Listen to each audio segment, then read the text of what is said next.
Hey guys, I thought I'd go through 3 and 4 from our optimization packet and help you guys out in case you were confused. So this first one, I think both classes sort of got through it in class, but I'll talk through it. Again, a farmer has 400 yards of fencing and wishes to fence 3 sides of a rectangular field. The 4th side is along an existing stone wall. Find the dimensions of the rectangular field of largest area that can be fenced. So let's first draw a picture to sort of see what's going on. Right, and we have some sort of fence up here. We'll say this side doesn't sort of need anything. We'll say this is the wall. And then I have 2 sides of length x and y, right? Okay, and we always ask ourselves with these kinds of problems, what am I trying to max or min? It says find the dimensions field of largest area. So we're trying to max area. And we have this equation where the area is equal to x times y, right? And that's not great for us because they're 2 variables, right? Two variables. And so we want to get rid of one of them. And so we still haven't used the fact that they're 400 yards of fencing. And so that obviously tells us that we can make 2x plus y equal to 400. Okay, and since we have 2 variables, we want to eliminate one. So let's solve for y in this one and say that's 400 minus 2x. We're going to take that, just like we did in Math 3, we're going to plug it in up into the area equation.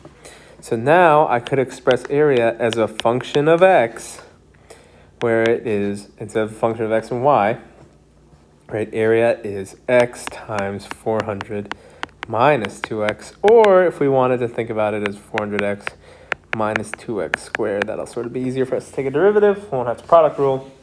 Okay, all right, so 400 minus 2x squared. Good, right? And this is what we're trying to max.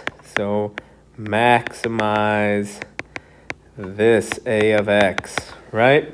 So if we're trying to maximize that thing, I can sort of ignore everything else that happens. Now that I have a function in one variable, I can maximize it and we can think about our constraints, right? So we'd obviously find a prime, right, the derivative of the area graph, and that's going to be 400 minus 4x. We'd set that equal to 0. Quite obviously, we're going to get x is 100 is a critical point.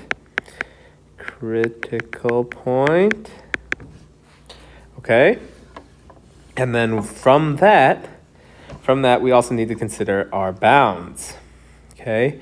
And if we think about this thing, if I have 400 yards of fencing, right, the smallest x would clearly be 0, right, where I'd have sort of this weird case where I'd have my wall, right, and then I'd have 400 yards of fencing all next to it, right? Well, that area is definitely not going to be maximal. That area is 0, but we can consider it. And then the other time would be if I had no width here and x was sort of maximal, and because 2x, because they're 2 sides with length x, they could both be 200, right?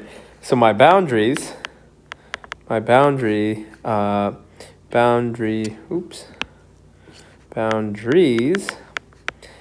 x equals 0 and x equals 200. So we consider a of 0, a of 100, and a of 200. And I don't think it's hard for you guys to see that the area for both these guys is going to be 0. If a is 100, we're going to get 100 times 400 minus 200, or 20,000. So the question asked, find the dimensions of the largest field. So the dimensions would be 100 by 200, because that would be what would y would be if we had to solve for it. So that would be our answer, right? Because this guy is the absolute max. Okay, hope that was somewhat clear. Again, if you were to graph this thing, this 400x minus 2x squared, I'm going to circle in red right now. If you were to graph this, like in a math 3 class, you would be finding the vertex, and that would be the maximum. But in BC Calc, we gotta sort of verify that's the maximum point. Okay.